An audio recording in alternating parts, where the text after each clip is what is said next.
Boa noite, pessoal. Sejam todos bem-vindos a essa live que a gente vai estar conversando um pouco aqui com a professora Fátima Vasques, né? Minha querida mestra também e amiga. Fátima, eu gostaria que você começasse falando aí em relação a esse tema que a gente se propôs a conversar um pouco com o pessoal sobre terapia de esquema, que você começasse falando um pouco sobre o que é a terapia de esquema. Boa noite, gente. Boa noite, Séries. É um prazer estar aqui com vocês. Muito obrigada por estarem aqui comigo, acompanhando. Quando a gente pensa em terapia de esquema, a terapia de esquema ela foi proposta por Jeffrey Young na década de 90, entre 1990 e 1999, e ela veio ampliar a terapia cognitiva comportamental. Para isso, o Young ele utilizou de outras técnicas, de outras abordagens. Ele traz um pouco do conceito da psicanálise, da Gestalt, da relação de apego de Bowlby, que é fundamental para o entendimento da terapia de esquema. Ele fala um pouco da terapia focada nas emoções, mas ele não divide as emoções como a focada das emoções faz, em termos de primária, secundária e terciária, mas ele entende que é um conjunto de conteúdos emocionais, cognitivos e comportamentais, né? Então, a terapia do esquema, ela tem todo um contexto onde nós vamos entender o paciente na sua profundidade, né? Entendendo principalmente como se deu a relação de apego. Essa relação de apego pode ter sido com seus pais ou com outros cuidadores, né? Isso vai fazer com que a gente entenda um pouquinho como foi se originando os esquemas. Paralisação.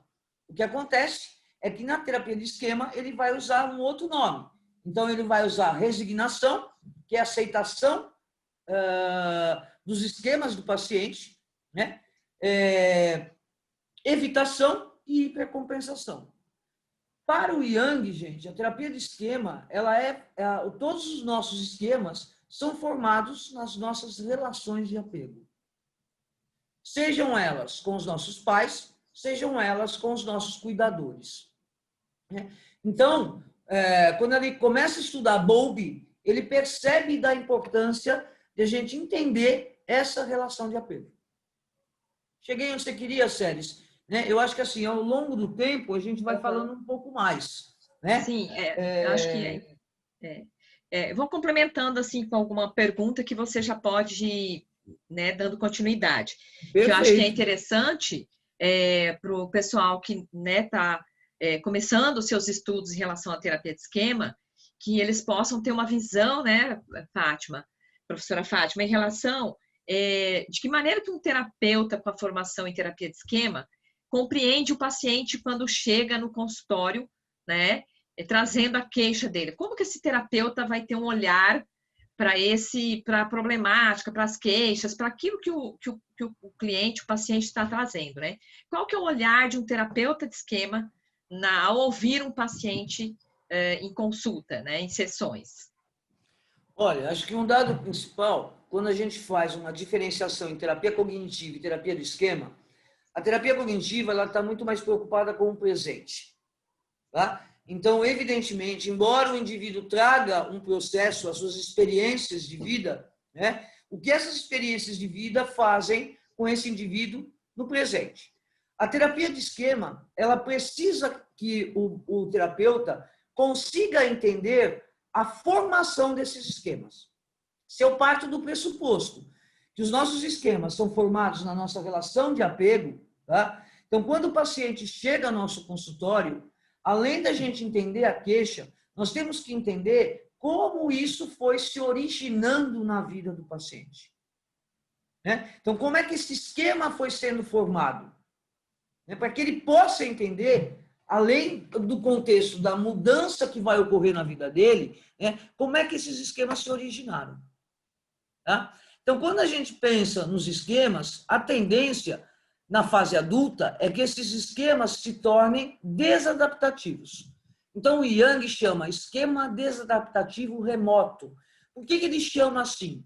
Porque, na realidade, ele parte do pressuposto que é um tema, um padrão difuso, tá? E necessariamente um padrão amplo. Tá? Esses esquemas, eles vão ser formados pelas memórias, emoções e sensações corpóreas desse paciente. Né? Todos nós temos uma memória emocional. Tá? Essa memória emocional, ela pode ser boa, como ela pode ser ruim. Tá? E, normalmente, quando ela se torna ruim, né, ela é uma grande formadora, ela vem o quê? Ativada pelos nossos esquemas. Né? Esses esquemas, eles estão relacionados a si próprio ou ao relacionamento com outras pessoas.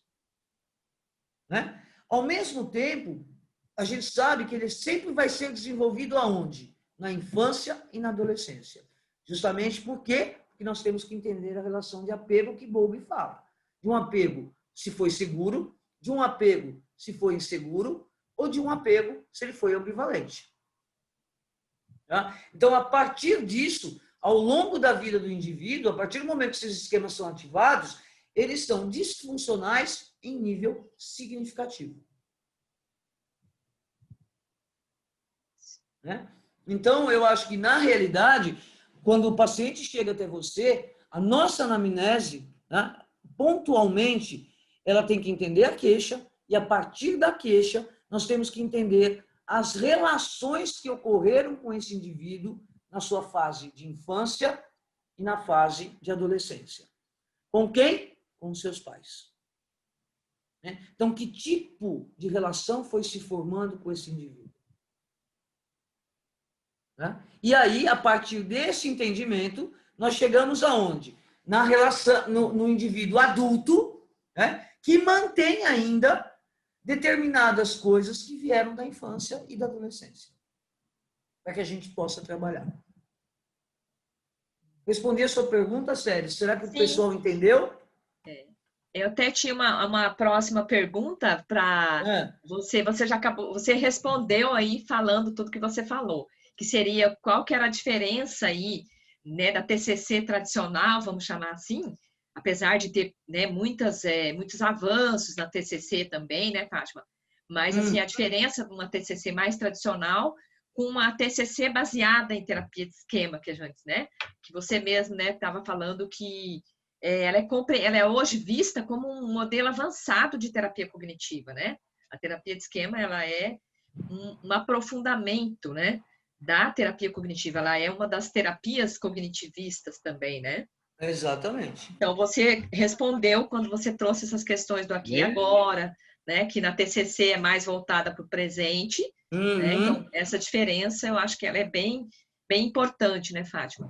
E aí me ocorre, Fátima, em relação assim, quando o terapeuta, o que o terapeuta poderia prestar atenção, Fátima, que ele poderia atuar, vamos dizer assim, atuar com uma terapia ou com a outra. Vamos dizer que ele já tem essa formação, ele tem a formação, que eu sei que tem várias pessoas aqui assistindo que têm formação em terapia de esquema e são TCCs, né? Então, como é que como é que ele vai avaliar se ele, por qual caminho ele vai? Se ele aplica uma terapia cognitiva comportamental, né? Ou se ele vai para uma terapia de esquema? O que faria com que ele pudesse tomar essa decisão na clínica, né? Tá. O que você...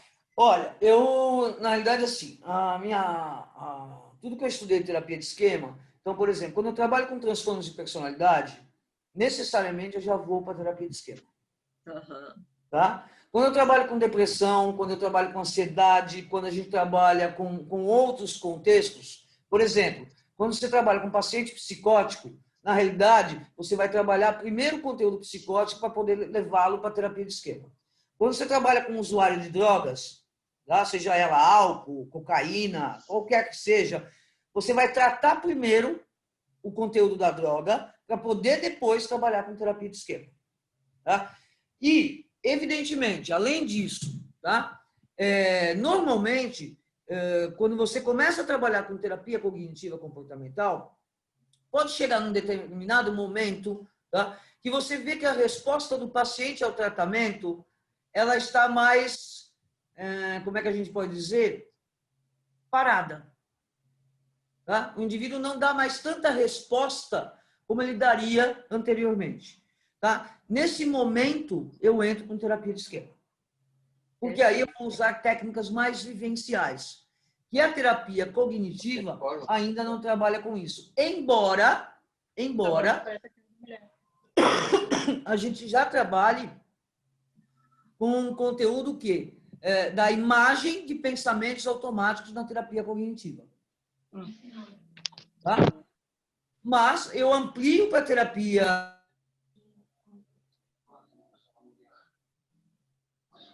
Para de novo. Fátima, um minutinho que o seu vídeo ficou mudo sem.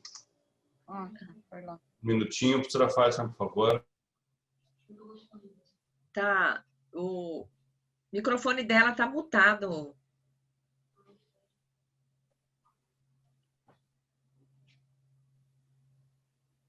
Fátima, seu microfone tá mutado aí. Veja Oi. aí. Ah, Melhorou? Vou voltar tudo, né? Faz de novo, Séries. tá, ó, a nossa questão era o terapeuta saber quando que ele usaria terapia de esquema e quando que ele vai usar terapia cognitivo-comportamental. Então, Você bom. explanou um pouco aí, Isso. né? A terapia de esquemas, no primeiro momento, ela foi desenvolvida para trabalhar transtornos de personalidade. Né? Então, normalmente, quando eu atuo com pacientes com transtornos de personalidade, eu não penso duas vezes. Eu entro em terapia de esquema. Tá? Porque a terapia de esquema vai abarcar estratégias cognitivas, estratégias vivenciais e estratégias comportamentais.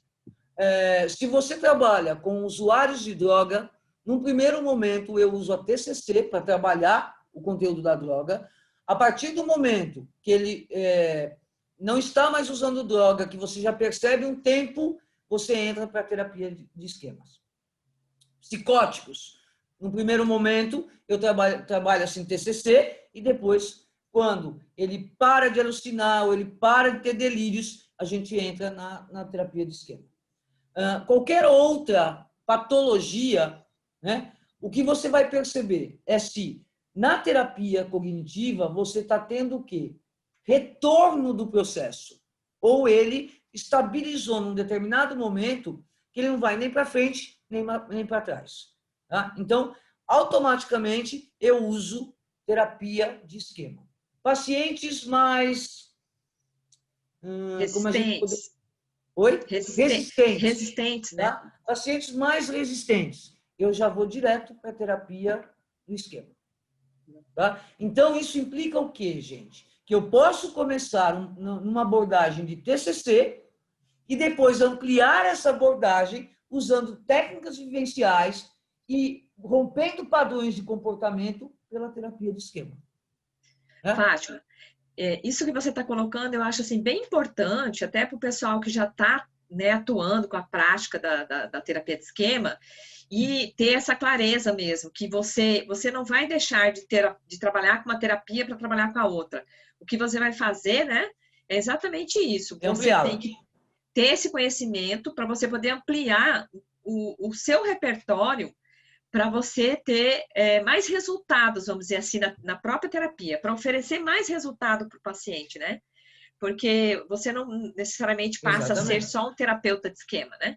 Até porque se você recebe alguns tipos de paciente e você for só um terapeuta de esquema, né? Você vai limitar o seu trabalho, porque pode ser que aquela pessoa precise muito de TCC também, né? Uhum. Então, e essa ideia também de introduzir a terapia de esquema no seu trabalho, né? Que você não precisa parar uma para começar a outra como se fosse algo. Eu acho que o terapeuta tem que transitar entre elas duas, né, Fátima?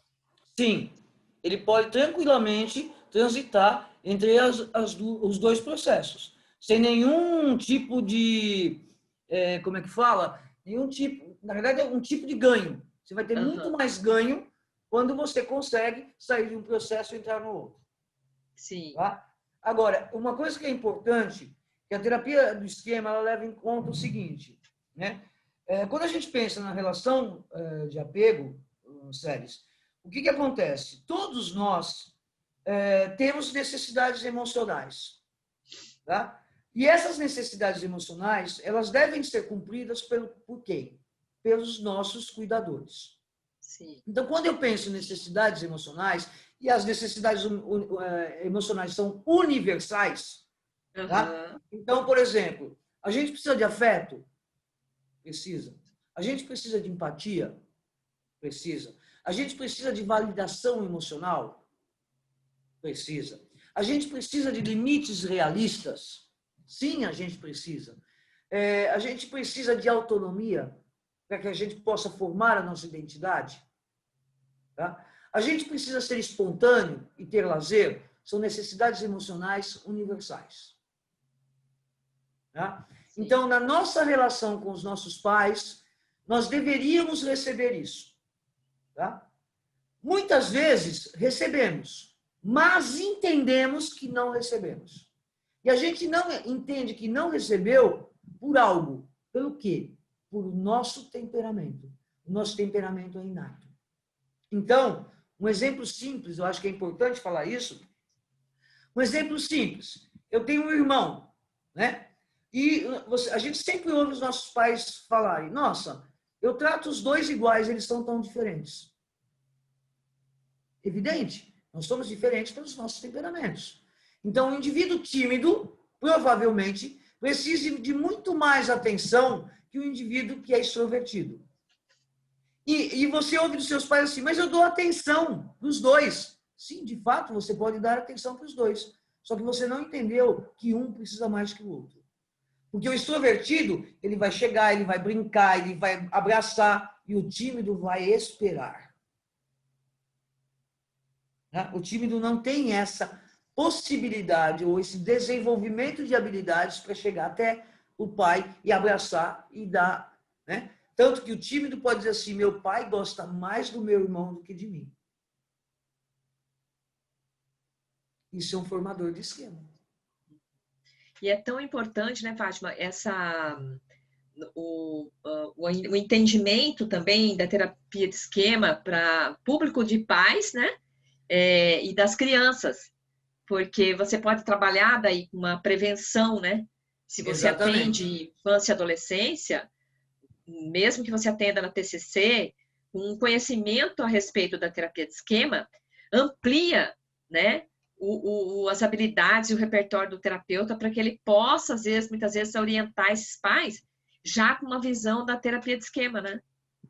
Tanto, gente, que eu acho que o dado principal, Sérgio, quando a terapia do esquema ela foi proposta, o único dado da terapia de esquema era para transtornos de personalidade.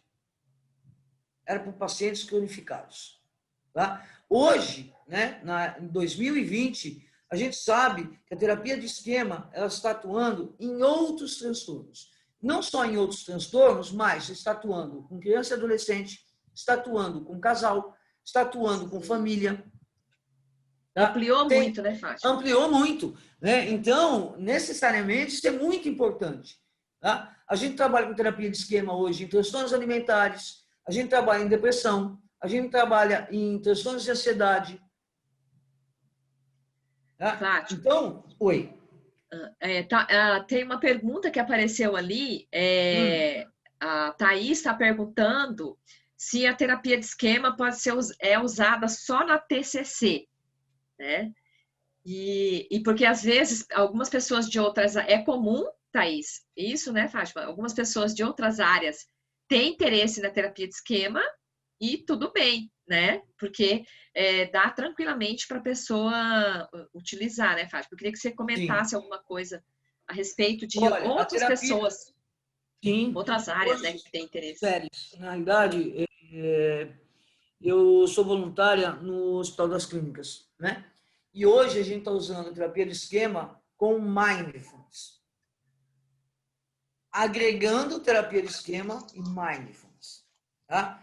O Yang, se vocês conseguirem ler o livro deles de terapia de esquema, ele traz essa possibilidade de você atuar com mindfulness na terapia de esquema, que é altamente importante. Né? Porque você vai utilizar relaxamento, você vai utilizar meditação, ele fala sobre isso. Tá? Então, você pode ampliar com outras terapias. Uhum. né? Ou com outras abordagens. Necessariamente abordagens que a gente chama de terceira geração, né? ACT, me ajuda aí, Sérgio. Terapia, mindfulness, A dialética. a dialética, tá? Então, hoje você Isso. pode, de alguma forma, atuar.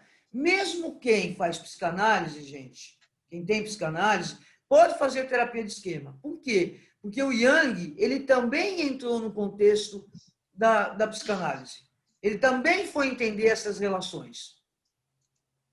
Uhum. Tá? A única coisa que muda, por exemplo, a gente fala em estilos de enfrentamento e eles falam em mecanismo de defesa.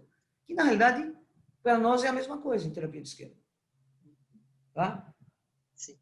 Tem uma Fátima, pergunta aqui, Sérgio, você viu, do Igor? tem mais uma pergunta do Igor, eu anotei aqui, ó. Isso. Achei bem interessante isso, né? E já percebi na prática clínica a necessidade de a gente ter esse olhar. Ele pergunta qual o papel da cultura e do contexto, né, Fátima, no desenvolvimento dos esquemas. Tá. Vamos pensar um pouco, tá? Se a gente for pensar, né, que nós temos um contexto do temperamento, né, atuando nisso, nós também temos um contexto da cultura. A cultura também atua nesse contexto. Tá? A gente não pode negar esse processo. Né? O conteúdo social, né? Então, por exemplo, ele fala aqui, eu estou vendo pelo chat, né, porque estou acompanhando também, se pensarmos questões como racismo, machismo e classe social, que são estruturantes da nossa sociedade, elas podem formar? Sim. Porque vem tudo por quê? Pelas nossas experiências infantis. Né? Então, na realidade, os nossos esquemas, eles também são juízos de valor. Eles também trazem a visão que Beck traz da tríade cognitiva. Tá? Então, quando eu tenho um esquema ativado, tá? Eu tenho uma visão sobre mim, eu tenho uma visão sobre o mundo e eu tenho uma visão sobre o futuro. Da mesma forma. Como também os nossos esquemas são compostos também por erros de interpretação, por erros de cognição. Tá? Então, evidentemente, se eu sou uma pessoa machista, né, provavelmente eu tenho um esquema que corresponde a isso, ligado ao quê? Às minhas relações. Então, quando a gente pensa em esquema, a gente amplia um pouco esse contexto. Sim, porque às vezes, né, Fátima, você não encontra assim, você avaliando o paciente, quando você vai buscar as origens, né, desses esquemas, né, para aprofundar, para entender se realmente aquilo que você está levantando aí, porque ela também é uma psicoterapia, né, assim, baseada em evidências, no sentido de que o significado também é o paciente que vai falando, né? Então, tanto é que ele mesmo que dá vamos dizer assim, ele mesmo vai dar o nome para o modo dele, né? E para ser uma coisa bem assim, bem de acordo com a história dele. E aí a gente vê na avaliação que às vezes você não chega a encontrar diretamente na figura dos pais aquela ligação do esquema, né? Eu tive recentemente uma avaliação de uma paciente assim, onde na história de infância da escola apareceu mais a origem do esquema de isolamento social dela, por exemplo, né? Porque daí dentro, vamos dizer, no contexto escolar, ela não se sentia pertencente ao grupinho, né? Vamos dizer, das amiguinhas. Aí tinha bullying, aí teve várias vivências e que, vamos dizer assim, literaturas mais recentes do Jung, né? Ele já vai falando desses outros locais, né, Fátima? Porque na verdade, quando a pergunta do Igor, eu acho que ela foi altamente pertinente. Por quê? Porque quando a gente pensa, né, formou só nos esquemas por causa que o indivíduo não teve suas necessidades emocionais cumpridas? Não. Tá? Ela também é formada pela cultura, ela é também formada pela etnia, ela é também formada pela religião, ela também é formada por uma situação socioeconômica. Tá? Então, nós temos o quê? Uma abrangência de dados. É o indivíduo. E o indivíduo é composto pela religião que ele acha que é pertinente a ele. Ele tem uma cultura que ele vive, tá? Ele tem uma etnia, né? Então, por exemplo, quando ele fala assim, na questão do racismo, né? Se ele é um negro, ele sabe o processo que ocorre ali. Tá? O que nós temos é que fazer o quê? É que esse indivíduo vá ressignificando e possa levar a vida dele com os seus esquemas desativados. Podendo ser ele mesmo, né? Podendo ser espontâneo, livre. O que a gente chama, gente, de adulto saudável.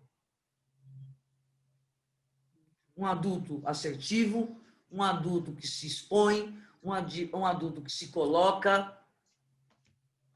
Tá? Então, a busca nossa, gente, frente à terapia de esquema, é trazer o adulto saudável. Trazer o adulto saudável. O Fernando, consegui anotar mais ou menos, não sei se está aparecendo no chat aí, ele pergunta se pode haver atualização de novos esquemas, né, na vida adulta. Como que é isso? Eu não sei se eu peguei a pergunta inteira, Fernando, mas pode haver uma atualização de esquemas na vida adulta ou criar novos esquemas desadaptativos na vida adulta? Se ainda pode. Olha, normalmente, né, então vamos pensar um pouco nos esquemas, tá?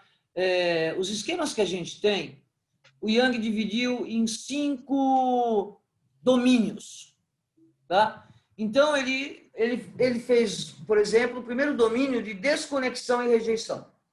Tá? Todos os esquemas no domínio 1 são os esquemas infantis, que são formados lá atrás. Tá? Esses esquemas, eles estão ligados a uma necessidade emocional chamada de vínculo seguro. Quais são esses esquemas? Abandono, desconfiança e abuso, privação emocional, defectividade e vergonha, isolamento social e alienação. Vem da infância, tá?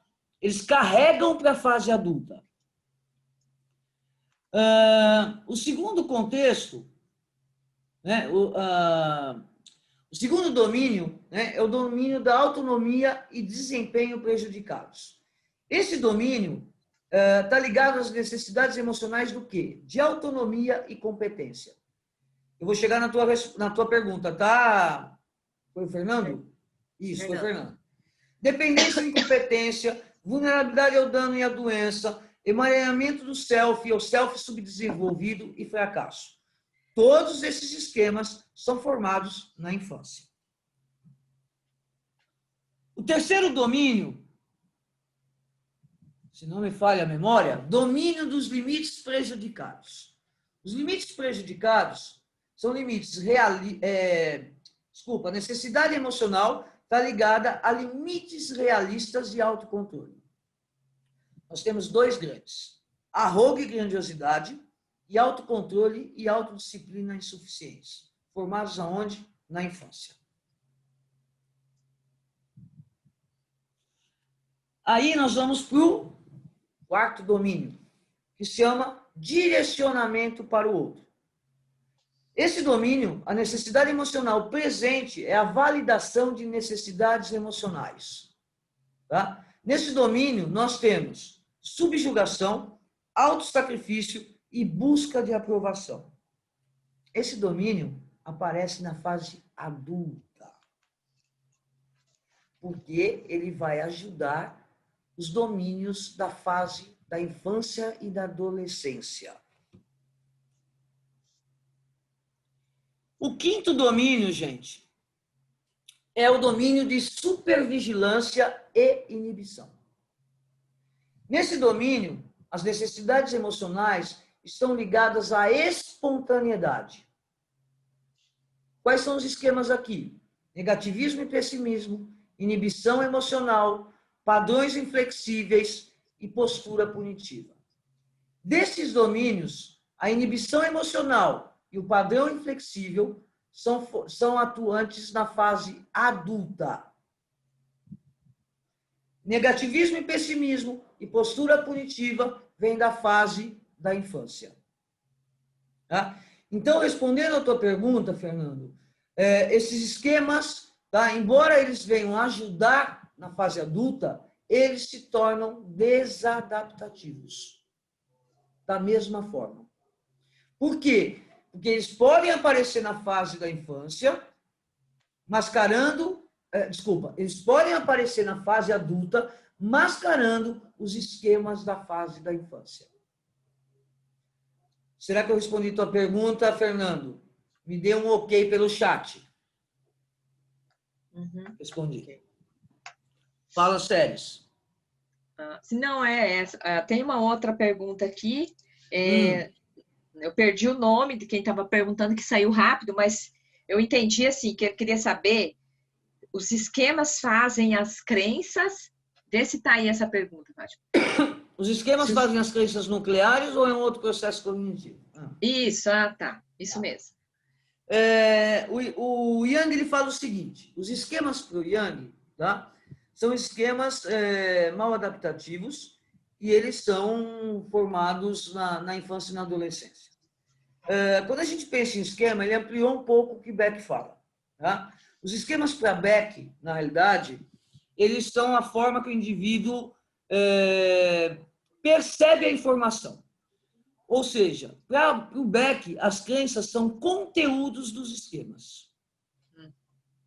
Tá? Para Yang, os esquemas eles têm um outro contexto. Na realidade, ele fala o seguinte... Só um minuto, gente, por favor.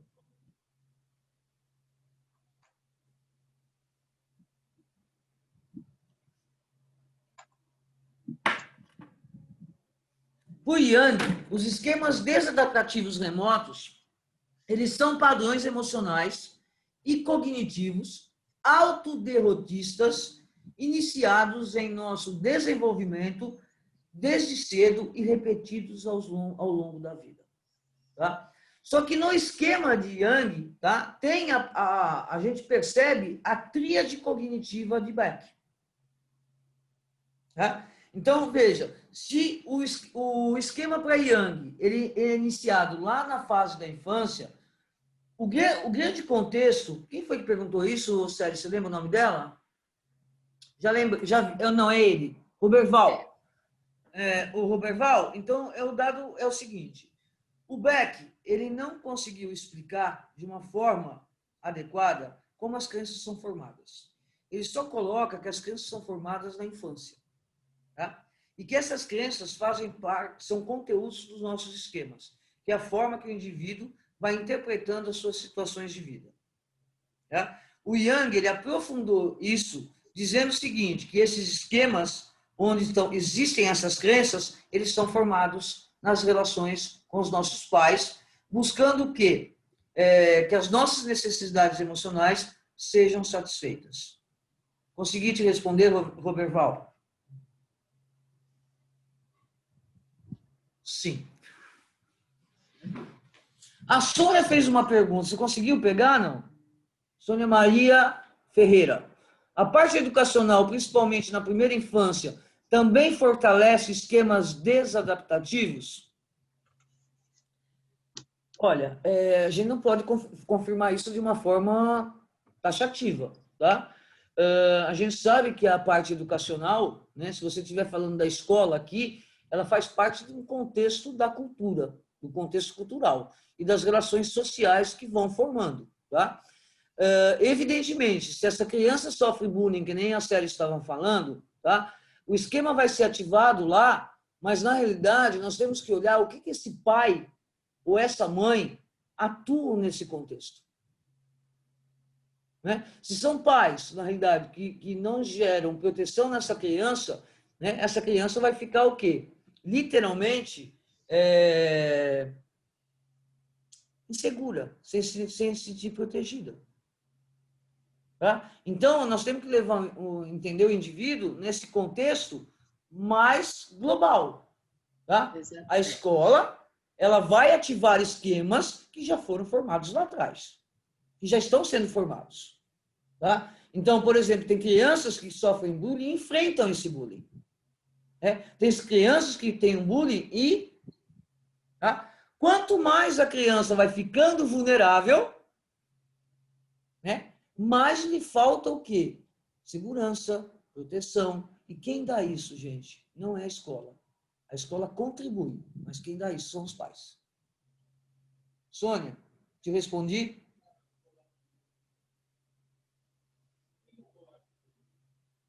Fátima, e acaba que a escola, os professores, né, dependendo desse contexto aí que a Sônia está falando, ele pode acabar reforçando algum esquema já iniciado, né? Sem Tá? dúvida. Isso Sem mesmo, dúvida. Sônia, a escola reforça. A escola reforça, sem dúvida. Tá? Então, por exemplo, nós, enquanto pais, gente, a gente faz algumas coisas que a gente só presta atenção bem mais tarde, né? Mas, tipo assim, né? O seu filho traz uma tarefa de escola, aí você senta para fazer a tarefa, ele começa a fazer a tarefa, aí ele começa a ter dificuldade, né? Aí ele pergunta alguma coisa para o pai e fala assim, você é burro, hein? Você é burro, hein? Tá? O que a criança entende? Já pararam para pensar? Né? Aí ele vai para a escola com a ideia do quê? Ele é burro. Tá? Tem alguns professores que vão reforçar isso. Tem outros professores que vão falar, não, né? Presta atenção, olha, sua dificuldade está aqui. Mas tem alguns que falam assim, não dá mesmo. Essa menina não tem jeito. Acabou, gente. Reforçou o esquema do moleque.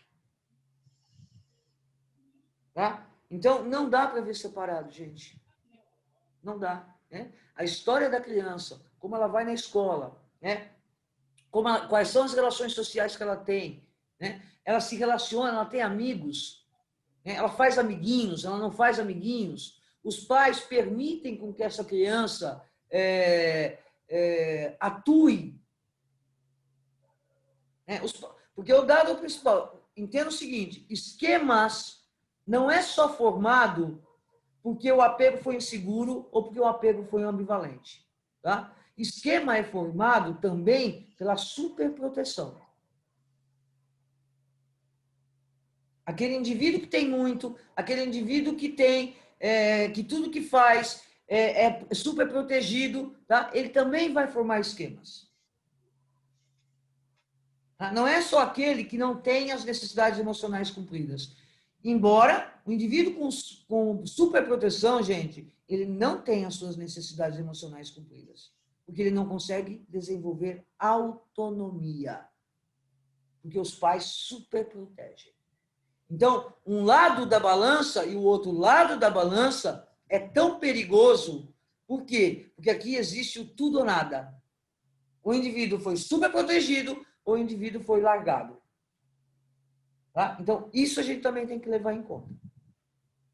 Exatamente. A Maria Carolina falando, superproteção também se torna inseguro? Sem dúvida. Acho que essa pergunta é para você. Seria possível, né, aplicar a TE nos transtornos alimentares, Fátima? Sim, se é possível. Sem dúvida é possível. Tá?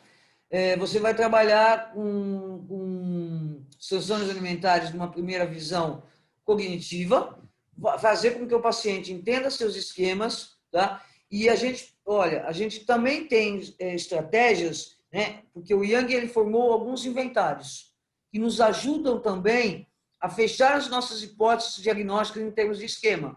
Nós temos o inventário do Jung de esquemas e nós temos o inventário parental, tá? Onde quando o indivíduo preenche o inventário de esquema, ele preenche esse inventário de um ano para cá, tá? Levando em conta as suas relações com seus pais, se ele já tem um parceiro, uma parceira, um namorado. E nos inventários parentais, o indivíduo vai olhar para esses pais como ele fosse uma criança. Então, como essa criança via esses pais.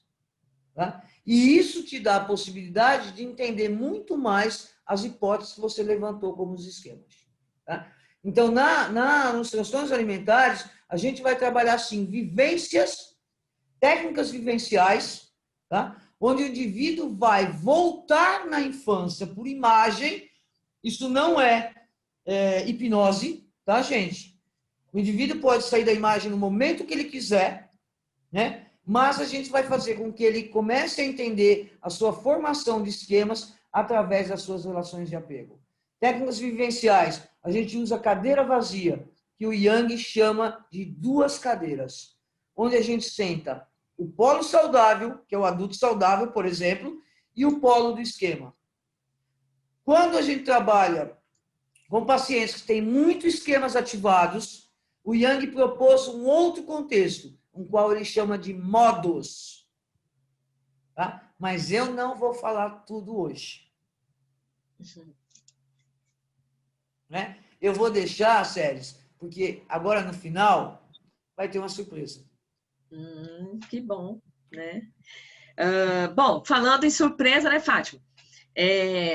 Podemos atuar com TE e com pessoas com transtorno de border, com o melhor tratamento, com certeza, né, Fátima? Com certeza você vai direto para a terapia de esquema. Direto para a terapia de esquema. Não tem como. Ela tem sido a terapia de esquema e a DBT são as duas mais indicadas. São as duas principais indicadas para transtornos de personalidade. Principalmente para borderline, tá? Olha que interessante a pergunta. Olha, gostei dessa pergunta. Todo esquema é disfuncional? Não. Tem alguns esquemas que podem ter sido funcionais na infância, mas que vieram para a fase adulta e podem se tornar disfuncionais, tá? Mas tem esquemas, por exemplo, quando a gente pensa num transtorno de personalidade narcisista, né? Um transtorno de personalidade narcisista tem um esquema que chama arrogo e grandiosidade, tá? Mas, por exemplo, tem crianças que têm esse esquema lá atrás, né? E o esquema de arrogo e grandiosidade, ele é formado na infância, tá? Na infância e na adolescência. Só que, por exemplo, ele tem esse esquema lá atrás e esse esquema lhe favorece a busca de algo. Né? Então, por exemplo, vou dar um exemplo simples. Eu tenho um paciente que ele viveu uma pobreza intensa. Uma pobreza intensa, tá? Os pais eram altamente rígidos, mas ele muitas vezes não sabia se ia comer, não ia comer, tá? E ele desenvolveu o esquema de arrogo e grandiosidade, que foi a forma que ele encontrou para lutar com isso, tá? Esse homem se tornou um grande empresário. Um grande empresário, tá? Só que ele traz, na fase adulta, ele não veio com arrogo, né? Esse arrogo impulsionou, então ele foi adaptativo lá. Só que quando ele veio para a fase adulta, ele buscou o padrão inflexível. Então ele era altamente crítico consigo mesmo e com o outro, tá? E isso prejudicou num determinado momento da empresa. Por quê? Porque ele começou, né, a não ter tanta probabilidade na empresa como ele tinha lá atrás. Tá? Então, ele tinha escolas de informática. Tá? Numa época que a escola de informática, ele começou a montar isso numa época que era muito... Poucas pessoas faziam isso. Tá? E aí ele começou, foi abrindo, até que chegou um momento que ele não dava mais conta. Tá? Então, ele foi decaindo em algumas escolas dele. A partir do momento que ele começou a perceber que ele estava perdendo dinheiro, tá? Ele entrou num quadro de ansiedade. Ele desencadeou uma crise de pânico. Né? E hoje, nós estamos fazendo terapia de esquema, e hoje, gente, ele começa a sacar da onde veio os esquemas dele, tá? E que esse padrão inflexível hoje, na realidade, pela crítica que ele tinha, porque ele era um workaholic, ele se tornou um workaholic, tem um momento que estourou pelo padrão, tá? Porque ele não conseguia mais o que? Flexibilizar.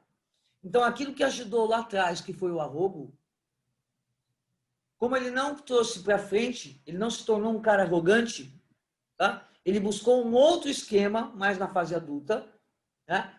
Que fez com que ele começasse o quê? A trabalhar. Tá? E a crise de ansiedade vem quando ele começa a acreditar o quê? Que ele começa a entrar em ameaça, acreditando que ele vai voltar lá para trás. Ou seja, ele vai passar necessidades como ele passou na infância. Tá? O dado, Thaís, não é como reconstruir novos esquemas, é como desativá-los.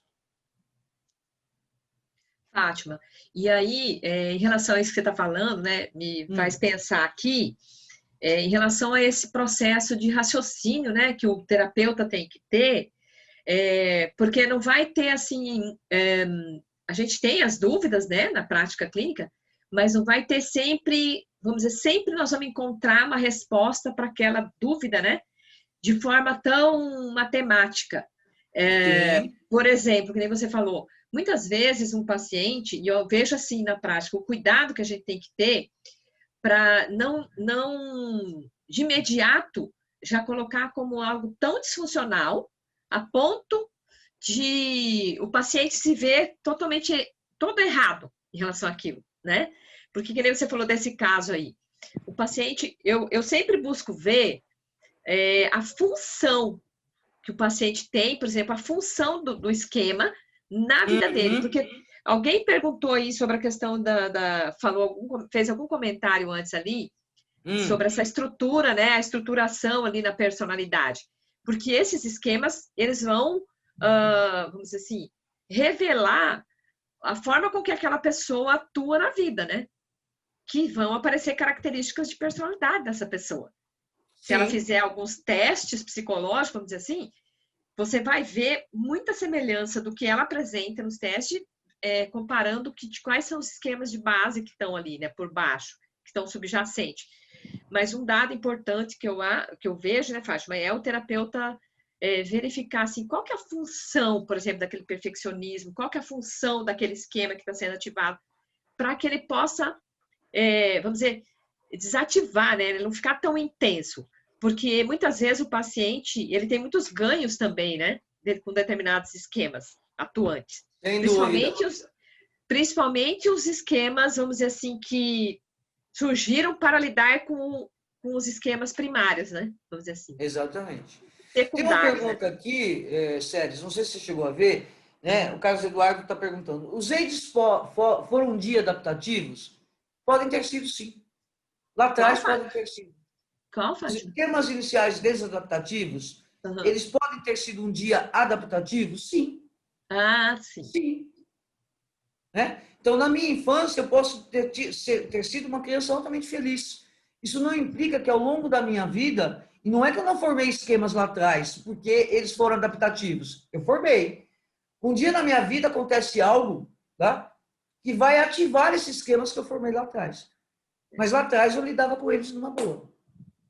Fátima, e isso é tão interessante porque muitas vezes quando o paciente chega para você, você vai observar e aí a ativação daquele esquema que vamos dizer que gera toda uma dor emocional, muitas vezes que leva o paciente para a terapia, né?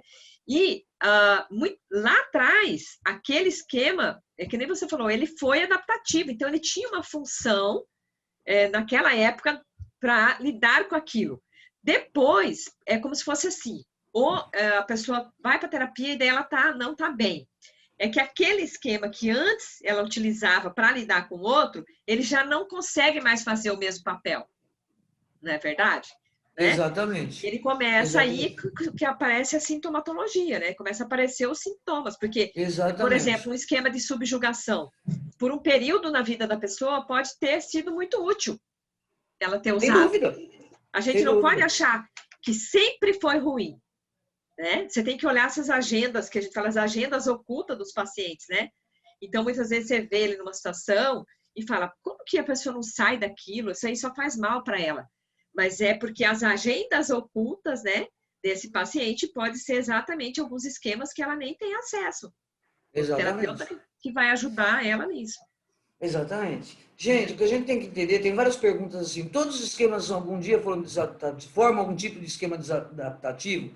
No passado os esquemas eram válidos, na vida adulta começam a dar problemas? Não necessariamente, gente. Nós temos que levar em conta cada paciente, tá? Então, assim, quando o indivíduo começa a ter um sofrimento psíquico, né, é porque alguma coisa está ativada nele.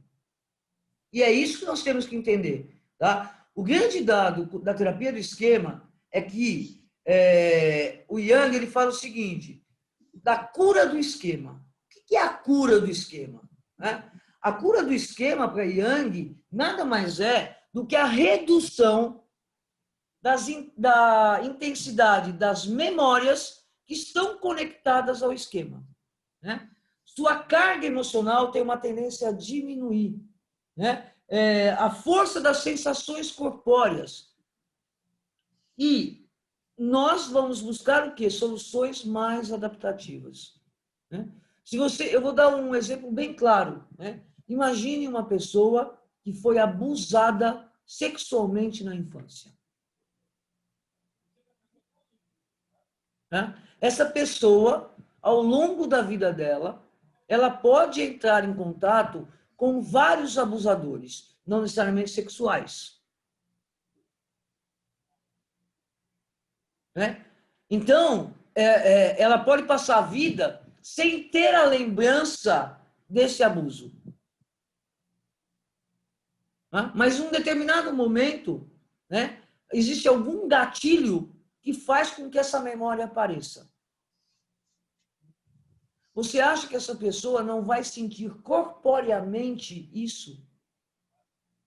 Fisiologicamente isso? Sabendo que as nossas emoções, elas são fisiológicas?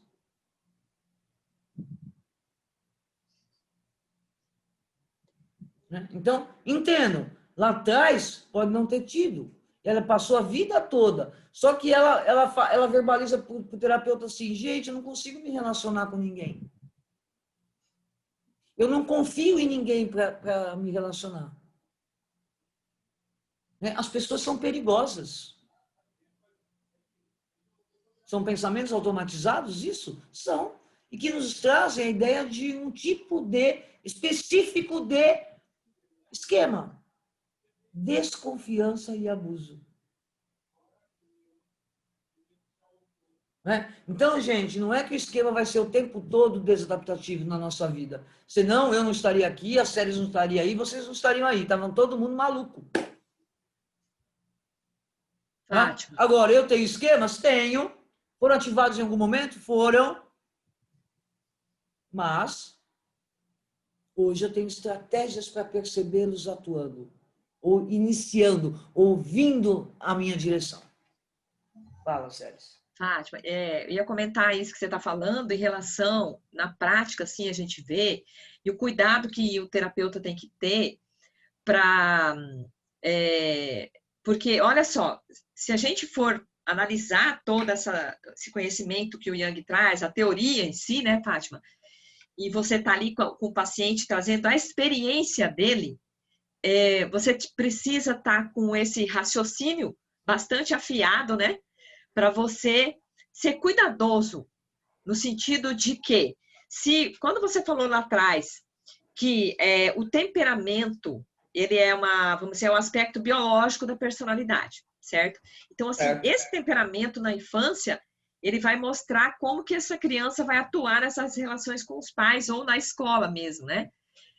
Então, assim, baseado nisso, ela vai fazer uma estruturação de um jeito de ser, né? Então, assim, o esquema, por isso que quando o Yang fala assim, que a cura do esquema desadaptativo seria uma desativação, vamos dizer assim, uma diminuição dessa intensidade, para mim o que me ocorre é que não tem como você achar que você vai eliminá-lo. Por quê?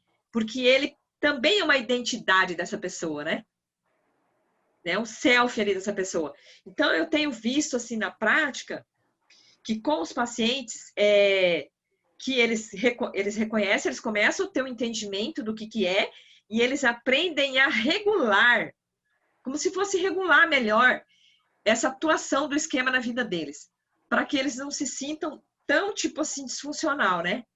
Porque como a gente regula emocionalmente, Séries, o nosso temperamento. O nosso temperamento, ele tem dimensões. Então, por exemplo, eu vou brincar aqui, né? A Fátima aqui é tímida. Uhum. Né? Todo mundo vai achar, não, imagina, ela não é tímida. Não, da timidez, eu posso ter uma dimensão a chegar ao social, ou sociável. Tá? Então, eu não vou morrer tímida, mas hoje eu aprendi a lidar com a minha timidez. Então, em momentos como esse, tá? Eu me sinto muito bem. Por quê? Porque eu aprendi a lidar. Uhum. Tá? Então, evidentemente, quando a gente vai desativando os esquemas, a gente também vai percebendo que a gente pode ir lidando com outros problemas, com outros contextos. E eu vejo que o paciente, Fátima, ele, com essa clareza, ele pode fazer as escolhas dele, né? Tipo, se ele realmente, vamos dizer assim, determinadas situações que ele tem na vida, se esse esquema ativa muito quando ele está diante dessas situações, como que ele vai fazer escolhas, por exemplo, de situações que podem ser muito gatilho para ele? Mas se ele tem um autoconhecimento a respeito da atuação do esquema, né? Eu estou me lembrando disso por conta de uma paciente mesmo, porque ela falou assim: eu tenho dúvida se eu teria que estar fazendo o que eu estou fazendo, Séries, porque é como se eu tivesse que, talvez eu não sirva para fazer isso que eu estou fazendo na minha vida profissional hoje. E na verdade, não necessariamente tem a ver com isso. Né? Quanto mais ela conhecer e ver qual é a atuação do esquema, né? Que é emocionalmente ela vai, vamos dizer assim, ela vai observar os estados emocionais que ela entra por conta de alguma coisa, ela vai poder ver se realmente aquilo, se ela não está tentando fazer um padrão evitativo, talvez. Sim, Né? sim. Ao invés sim. de lidar com a situação. Olha, acho que eu vou fechar isso aqui dizendo o seguinte. O Yang diz o seguinte: como se perpetua o esquema? Uhum. Como é que o esquema se perpetua na nossa vida? Ele se perpetua por 3 contextos. O primeiro contexto, uma visão autoderrotista. Ou melhor dizendo, uma visão negativa. Perpetua-se por distorções cognitivas. Tudo aquilo que Beck fala de distorções cognitivas, o Yang também fala. E perpetua por mais uma coisa, pelos estilos de enfrentamento. Quais são os estilos de enfrentamento? Resignação, aceitação incondicional que o esquema é uma verdade absoluta. Evitação, onde eu evito o tempo todo de entrar em contato com aquilo. Tá? O que o Yang chama de protetor desligado. Tá? E hipercompensação. Nenhum desses 3 estilos de enfrentamento são adaptativos. O hipercompensador, eu me torno uma pessoa agressiva, uma pessoa arrogante, quando eu entro nesse estilo de enfrentamento, porque eu posso flutuar nos estilos de enfrentamento, tá? Então, uma hora eu estou mais evitativa, uma hora eu posso estar mais hipercompensadora e uma hora eu posso estar mais resignada. Né? Então, isso perpetua o esquema. Nós temos que trabalhar o quê? A cura do esquema. E a cura do esquema é o indivíduo se tornar um adulto saudável, onde ele vai olhar a realidade como se apresenta, ele vai perceber os gatilhos que podem ativar seus esquemas, tá? E pode ter o quê? Uma mudança no seu padrão comportamental. Eu acho que eu fecho aqui. E você, Sérgio? Eu só queria também, para fechar, eu quero que Fátima, o povo espere um pouquinho por causa da surpresa, tá? Fátima, para fechar, a gente comentar um pouco, você falar da importância de um terapeuta conhecer terapia de esquema, que aí nós vamos entrar um pouquinho dessa questão da formação de terapeutas clínicos, né? E não necessariamente tem que ser só na clínica. Alguém comentou aí no chat falando da questão escolar, né? E que você, com certeza, esse conhecimento, o profissional pode fazer uso dele, né, Fátima? De diferentes formas. Porque ele pode levar um projeto, por exemplo, de prevenção à saúde mental para uma escola, com base na terapia de esquema. Né? E assim, que você comentasse assim, pela tua experiência também, de longa data aí em relação à clínica, qual que é a importância, né, para um terapeuta que já atua, ou que quer começar a atuar, ou que é de outra área, ele ter uma formação, porque aí a gente fala de formação em clínica, né? De formação de terapeutas ou de psicólogos que podem transformar a vida das pessoas com a sua profissão, né? Então, tanto que é importante, né, que o terapeuta continue avançando no seu conhecimento. O que vai acrescentar para um terapeuta quando ele vai para um curso de terapia de esquema? Na sua percepção, assim, na sua visão. Essa última fala tua eu não entendi. A pergunta tua última agora. Qual é? A importância de um terapeuta ou um psicólogo, seja qual for, estudar terapia de esquema. Olha, eu acho que assim, em todos os sentidos, né, a terapia de esquema ela amplia muito o raciocínio clínico. Tá? E eu acho que é um dos dados principais de um terapeuta ele poder raciocinar clinicamente. Perfeito. Tá? Um outro dado que eu acho altamente importante é que pela terapia de esquema, você começa a entender um pouco as relações de apego, né, que o Bowlby fala, né, que é um ótimo livro para se ler, embora ele tenha toda uma visão psicanalítica, tá? Você consegue entendê-lo dentro da formação da relação de apego. Então, quando você vai começando a entender essas estruturas, porque quando a gente fala as experiências infantis, é muito vago. Como se dão essas experiências infantis? Né? Elas se dão exatamente nessa relação. Então, você começa a entender como essa relação nossa na infância, ela pode ser literalmente prejudicial na nossa fase adulta. Tá? O indivíduo que tem um apego inseguro, tá? Ele se sente desprotegido, ele se sente inseguro. Né? Então, quando você vai juntando isso e entendendo hoje como ele funciona na fase adulta, tá? Você começa a ligar esses dados e vai dar um dado principal, é a compreensão que o paciente começa a ter sobre ele, sobre aquilo que aconteceu com ele. E eu acho que um dado principal, né, que a gente sempre aprendeu ao longo da psicologia, né, todo mundo falava, eu sou assim por causa do meu pai. Não, eu não sou assim por causa do meu pai. Eu não sou assim por causa da minha mãe. Eles podem ter errado. Tá? Mas eu sou assim porque eu interpretei desta forma. Eu dei um significado. Tá? Então a gente retira a ideia de que os pais são os culpados. Né? E percebe e pode dizer para o paciente, sim, seu pai errou. Tá? A conceitualização de caso, ela é primordial na terapia de esquema. Se já era no TCC, na terapia de esquema é muito mais.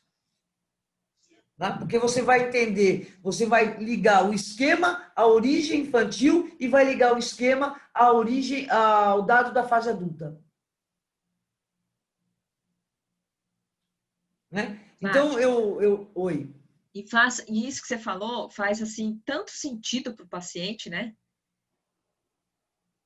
Faz muito sentido para ele. E faz sentido para o terapeuta.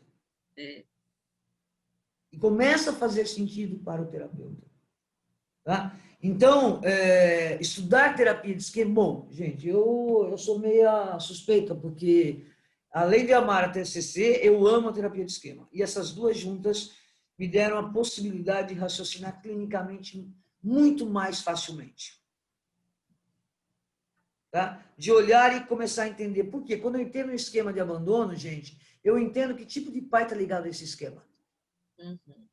Que tipo de família está ligado, que tipo de relação está ligada nesse esquema.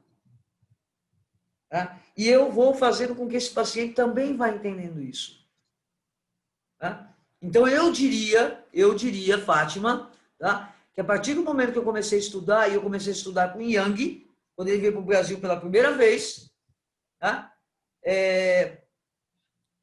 Eu fui desenvolvendo isso ao longo do tempo. Tá? E hoje, né, eu começo a ouvir a queixa do paciente, eu começo a olhar o paciente e falo assim, já vou para a terapia de esquema. Porque tem dados aqui que esse paciente precisa entender. E não vou deixar de usar técnicas cognitivas, tá? Porque na terapia de esquema a gente usa técnicas cognitivas, técnicas vivenciais e técnicas comportamentais. E posso abrir para outras, né? Para mindfulness, para outras possibilidades também.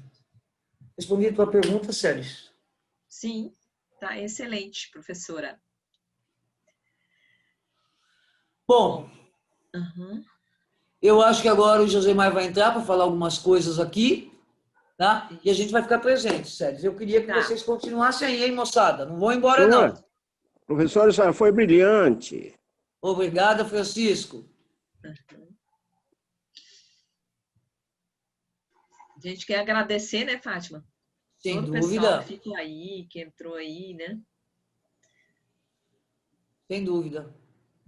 Olá, Meu querido Josemar, eu passo a palavra a você. para você. Não, que brilhante, que ótima live de hoje. Professora Séries, como sempre, professora Séries, professora Fátima, muito bom. Que discussão maravilhosa, prendeu bastante atenção, estamos com mais de 100 pessoas na live e mantendo o número, foi muito bom mesmo. Professora Fátima, vamos contar para ele já?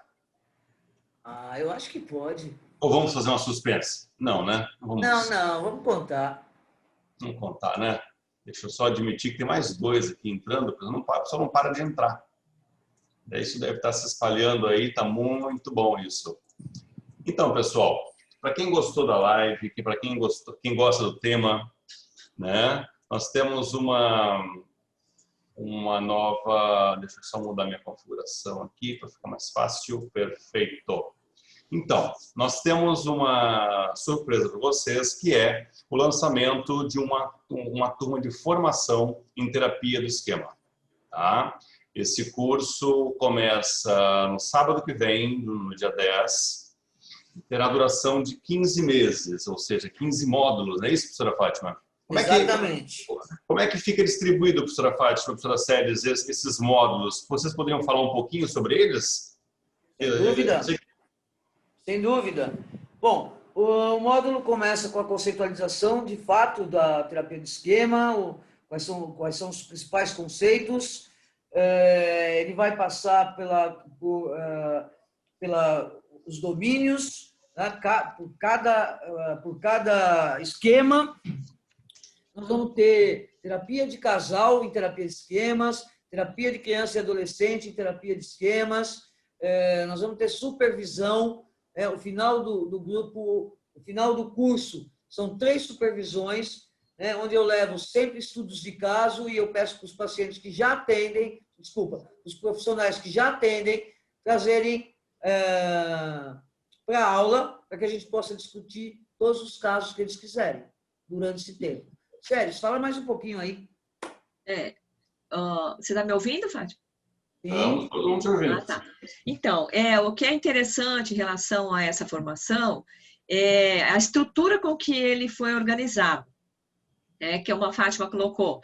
É super importante, além de você pensar em formação, em cursos, assim, é super importante que você observe de que maneira que um projeto de curso ele é montado, ele é organizado, o que tem dentro daquela proposta de curso. E esse curso de formação em terapia de esquema, ele traz essa ideia que a Fátima colocou inicialmente, que é super importante que você conheça a parte teórica primeiro, mas não vai ficar o tempo todo em conteúdos muito teóricos, porque o que a proposta é que o curso consiga trazer para o pessoal que faz a formação uma praticidade também, que ele seja útil para a prática do profissional. Então, ele vem um bloco de parte teórica, um bloco que fala da avaliação em si, como é que você avalia um paciente, que a Fátima comentou aí na live, mas como é que você vai fazer a avaliação, que a avaliação, ela não diz respeito a apenas aplicar inventários, gente. Porque isso é muito comum e tem acontecido porque os inventários as pessoas têm acesso. E aí acaba que a pessoa usa o inventário como se fosse o inventário vai fazer tudo. Ele não vai. Porque você precisa desse conhecimento teórico, desse raciocínio clínico, para você investigar o que o paciente colocou no inventário. E aí, no curso, tem avaliação por imagem, avaliação por registros situacionais, tem várias modalidades de avaliação que vão ajudar muito o terapeuta a melhorar o entendimento dele do paciente. Diante disso, então, ele vem com parte conceitual, parte de avaliação, conceitualizar o paciente, aprender a raciocinar em cima do caso que está ali, as técnicas que são utilizadas, e daí elas vão variar desde técnicas vivenciais, emocionais, cognitivas, comportamentais, e os blocos de terapia de esquema para trabalhos específicos, que entra daí o que a Fátima falou, né? Casais, criança, grupo ou algum transtorno, né? Então, aí vem os blocos de atendimentos específicos e, além disso, a experiência prática aí de vocês receberem a supervisão, a orientação em relação ao que vocês estiverem fazendo de prática. Então, um curso, assim, enxuto, mas super bem montado por conta do raciocínio que ele traz para o terapeuta. Ele já é montado Legal. dentro de um raciocínio. Que ótimo, professora Séries. E o que distingue a formação, nesse caso de esquema, para uma especialização? Isso é uma pergunta que às vezes as pessoas nos fazem. Uhum. Só com uma formação, o que isso vai ajudar elas no consultório? O que a gente vê, né, Josemar? As pessoas às vezes têm essa preocupação, tipo assim, se eu faria uma formação, eu faria uma especialização. O que acontece? A formação, o nome já diz, você está mais preocupado em trazer uma formação específica sobre aquele assunto, sobre aquela abordagem, em termos de conhecimento profissional para a pessoa. A especialização, ela modifica um pouco em termos, tipo assim, tanto de carga horária, como de todas as regras, por exemplo, do MEC, aí o curso tem que se adaptar, ser enquadrado dentro do que o MEC também propõe, né? Então, isso muda um pouco em termos assim, e aí você tem um número de carga horária maior, mas o que é importante? Se a carga horária vai realmente ajudar as pessoas a terem mais conhecimento, ou é só para cumprir, né, também, vamos dizer, uma regra que o MEC coloca, né? E aí, em termos de pós-graduação ou especialização, hoje, por exemplo, mesmo um curso de formação com certificado de uma instituição reconhecida como a cognitiva, para concurso, para qualquer coisa, a pessoa tem pontuação também com curso de formação, Josemar. Legal, não necessariamente tenha que ser só pós, porque às vezes a pessoa já tem uma pós, né? Ela está querendo... Isso é um complemento, né? Ela está querendo melhorar a prática dela. Maravilha. Então, gente, obrigado, professora Séries, professora Fátima. Então, só informando, então, nosso curso será 100% online, terá pelo mesmo aplicativo Zoom. Deixa eu só colocar Tinha que ser uma vez por mês, tá? Não, só um minutinho, estava colocando no mudo aqui, mano. Isso. Então, o curso será pelo Zoom, como estamos tendo agora. Ele será totalmente ao vivo, não terá nenhuma aula gravada. O curso será gravado com a aula ao vivo, né, professora Fátima? E será disponibilizado para quem tiver interesse ou não puder nenhuma aula específica. Professora Fátima, fale um pouquinho, por gentileza, sobre a cognitiva. Como é que a senhora, como diretora da cognitiva, que foi criada junto com o professor Marco Alegara, inclusive, na ocasião, tinha o professor Cristiano Abu, que está conosco hoje como coordenador técnico. Qual foi o conceito da cognitiva para nós? Olha, sempre ocorreu uma preocupação, tá? De levarmos conhecimento para outros lugares. Tá? Existem lugares no Brasil que os estudantes e os profissionais, de uma forma geral, acabam não tendo grandes possibilidades de ter cursos, entrar em contato com professores de outras regiões, né?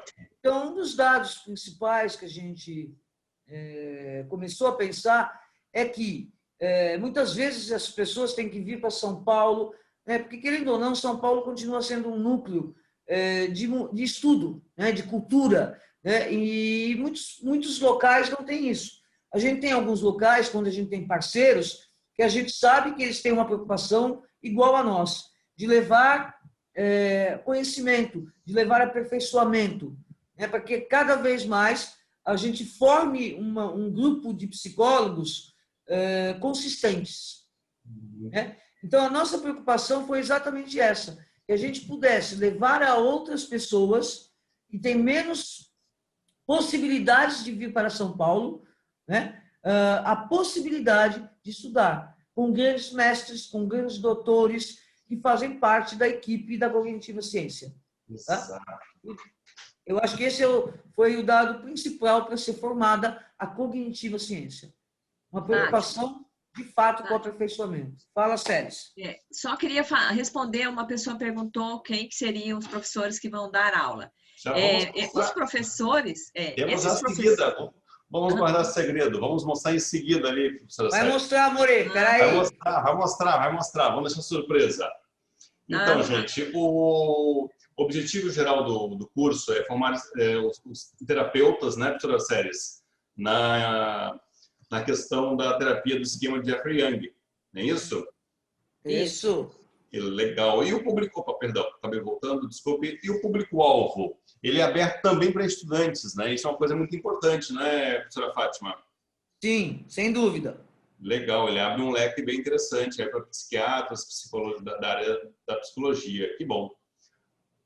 Então, nós temos alguns objetivos. Esse material depois, para quem tiver interesse, a gente envia para vocês, tá? A professora Fátima já falou da supervisão em grupo. Então, aqui está o corpo docente, tá? Temos o nosso diretor, o professor Marco Calegaro, a professora Fátima Vasques e a professora Séries, nossa coordenadora, tá? Então, esses são os nossos primeiros professores. Temos a professora Rossana Andreola, professor Cristiano Nabuco, tá? Que também terá uma aula conosco, a professora Kelly Paim, a professora Caroline Malma, do Rio Grande do Sul, e a professora Clarice Opperman. Né? Então, tem mais alguns professores, tá? Josemar? Oi.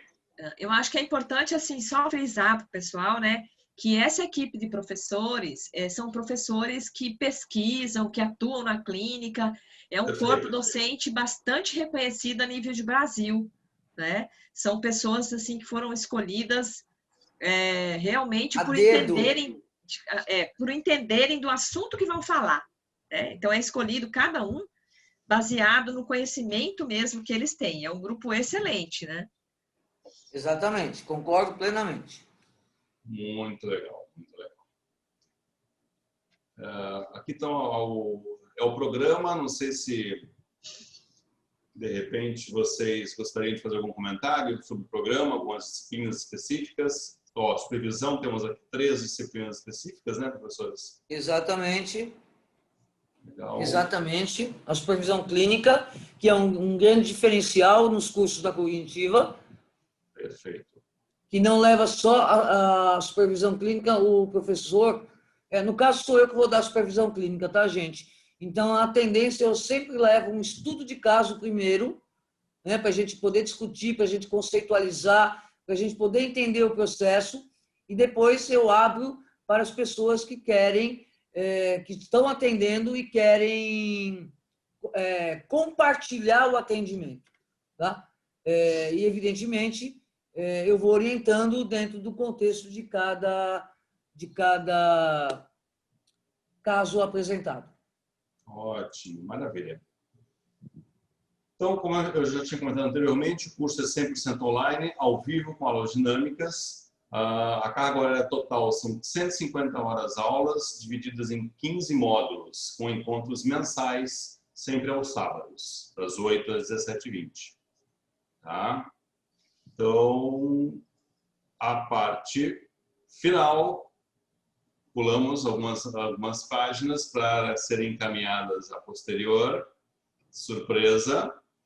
Então, temos aqui os contatos nossos, nossa página do Instagram, nossa página do Facebook, nosso telefone. e o nosso WhatsApp, que é o mesmo que o telefone, certo?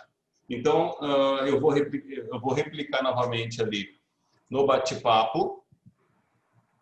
Eu acho que eu já tinha colocado anteriormente. Ó, quem tiver interesse, estiver na live, pode clicar ali. Esse é o WhatsApp da Sheila, que vai atender vocês, tá? E todo mundo amanhã de manhã vai receber também por e-mail quem se inscreveu, tá? Quem se inscreveu na nossa live de hoje vai receber um e-mail com maiores informações sobre o curso também. Alguma pergunta, gente? Alguma no chat? Alguma coisa? Valor? Tem que entrar em contato, Carol. Entre em contato conosco. Temos um lote especial. Nós temos 3 lotes. O primeiro é promocional. Temos 20 inscrições, tá? Um valor promocional. A princípio, doutora Fátima, doutora Séries. Eu acho que, na verdade, acho que a gente já falou tudo que a gente tinha que falar, né? Eu espero que vocês tenham gostado e aguardo vocês No curso, né, Fátima? no dia 10 de outubro. Tá bom, gente? Lembrando que a primeira aula será com a professora Fátima, né? Isso. No módulo. O que você vai falar, professora Fátima, no primeiro módulo? Eu vou falar sobre os grandes conceitos da terapia de esquema. Olha, que bom. Então, gente, muito obrigado pela noite aí. Estamos aí já perto das 9h30, hora de Brasília. Agradecemos aí a todo mundo que esteve conosco até agora, principalmente a professora Fátima, a professora Séries, maravilhosas aí nessa live. E aguardamos vocês no curso e nas próximas lives. Algumas considerações, professora Fátima, professora Séries? Tem uma pergunta aqui da Gilsânia, se todos os inscritos vão receber esse material. Sim, vão. Sim, claro. Perfeito. Gente, boa noite, obrigada. Agradeço a todos por estar aqui com a gente hoje, tá? E aguardo e espero vocês no curso. Um beijo para cada um de vocês. Obrigada, boa noite a todos também. Tchau, Fátima. Tchau, Séries. Professora Séries, professora Fátima, eu peço gentilmente que aguardem um minutinho. Tá. Sim.